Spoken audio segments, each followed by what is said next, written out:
Even yesterday she was angry that he gave us. Oh yeah. And it happened again upstairs. He gave nothing, and then she heard that I also drank, and she said she doesn't want to drink. The way I strain my ears for this gossip, you guys, you'll be embarrassed for me. You think that just by hearing this gossip I'm going to get like billions of dollars, because I was like, I need to hear this thing. For some reason, Paul gossips a lot, we know that, but it's mostly with Ntabi. Most times I like to hear, because it's almost like she exposes things that happen in the house that we don't really know about. So I was like, I need to hear this gist. So now what we're talking about, let's discuss. Welcome back to my channel, guys. If you're new here, please do well to subscribe, turn on your post notifications so that I can get notified each time I post a brand new video, and don't forget to give this video a thumbs up. So this was MPHO and Tabi having a conversation about Terry. MPHO was just basically insinuating that Terry is threatened by her when it comes to VYNO. Then she now cited some instances of things that have happened in the house that, you know, showed that apparently VYNO gave her a drink, and not just her. I think he gave some guys the drink, also gave Nali and gave MPHO. Then now gave Terry. I don't know if it's one drink that they were talking about here. I think it's one drink, so maybe he just passed it around. And then when he gave Terry, you know, Terry finding out that MPHO drank from it, she said she did not want. Then she heard that I also drank, and she said she doesn't want to drink.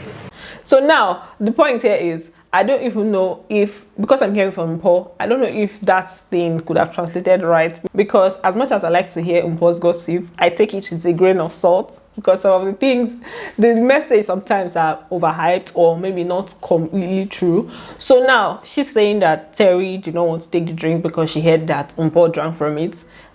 Maybe Terry just did not want to drink. It might not have been because of her or anything. But now, on the other hand, Terry mentioned to Libo that she doesn't know what MPHO's problem is with her, and also cited the VYNO issue. So that's the part I believe that, okay, Terry has an issue with MPHO and VYNO, like maybe being together or being close and all. And then Libo also cited that Terry made an announcement in the bathroom that more like, oh, everybody stay away from my man. So that part is kind of true. Then there's another thing that MPHO said. MPHO said that that's one of the reasons why Terry is now flirting with tools to make VYNO jealous.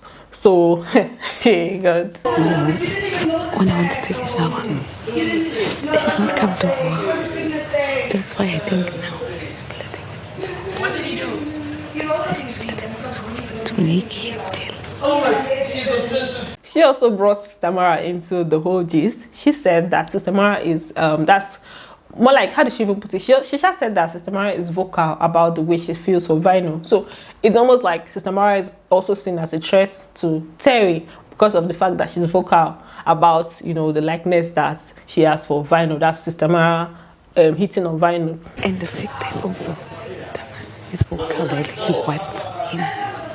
Hey, happy vocal. I doesn't hide it. So this thing is obvious. I thought maybe it was just us that found out yesterday in the diary room that Sister Mara has a crush on VYNO, and it's a serious crush. So MPHO talking about it now, and she also mentioned that Sister Mara told her that, you know, Terry feels kind of threatened. So guys, this house is messy. Damn. It's funny how messy this house is, and yet till now there's no confrontation. Like, everybody is just toxic, messy in their own little way. But yeah, that's it for them. As for VYNO, he is just there being very clueless. He was saying that he doesn't understand Sister Mara's reason for nominating him. That doesn't make sense.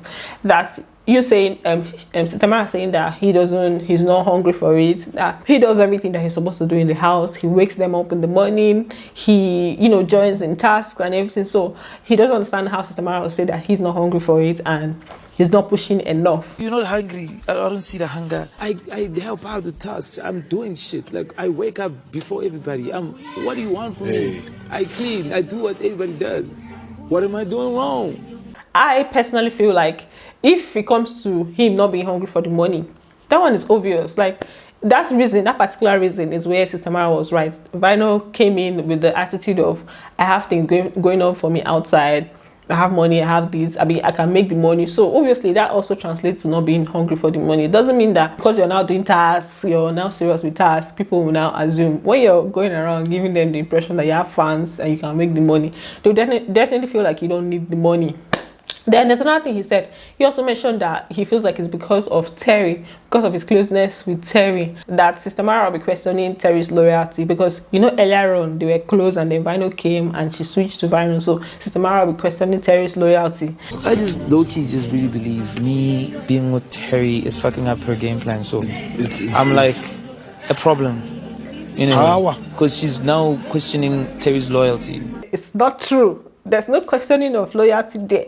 It's Sister Mara's loyalty that is being questioned here, because it is you that Sister Mara likes, so you don't know. You don't know that it's because of you, not even because of Terry. And when they come out, they should better do reunion. Then Libo now brought in his own talk about himself and MPHO. He said that he's happy that Ntabi is close to MPHO, that if Ntabi was not here, that MPHO would have been very lonely in the house, based off of what's going on with them, himself and MPHO not being close, that she would have been lonely if not for Ntabi, that is happy. Yeah, Ntabi is keeping her company in the house, but I still feel like MPHO would have still coped somehow. She comes across to me like somebody that is a hustler, so in any situation she would have coped, or maybe she would have had to now go back to Libo or try to be dependent on him and all of that. I don't know, Shabo.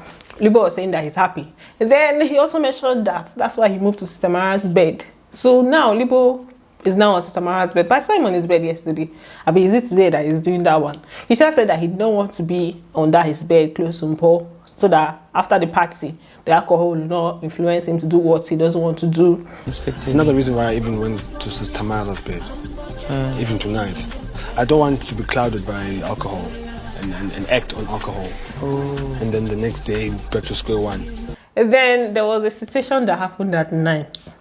Apparently, VYNO and Terry, they were on the bed, and VYNO kind of, I think he slept off on the bed. He was just lying down, and the next thing I was hearing, she was like, wake up, wake up. And I thought maybe she was telling him to wake up based on, okay, it's time to go to your bed, because usually midnight he usually goes back to his bed. It was not until I heard kiss me. I was like, hey?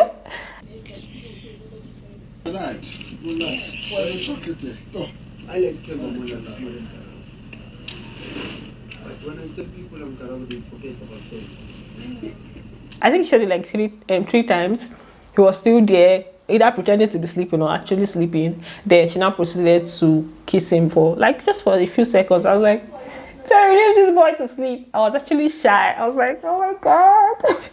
I don't know why I was shy for her, but I was kind of shy because this guy is sleeping one, and in a way she sounded a little bit desperate. And I think maybe it's because we just know that VYNO is shady, and her now being all up in his face now feels like, oh, she's the one pursuing and chasing the guy. But I know that the guy was the one that came onto her really hard at the beginning, but I was just shy. So yeah, that's that for that. Then the housemates are just earlier on they were arranging the party room. Big Brother provided them with shoes for the party, customized shoes, and let's just see how the party is going to be. Thanks for watching, and don't forget to give it a thumbs up, and I'm going to see you on the next one. Bye, love you.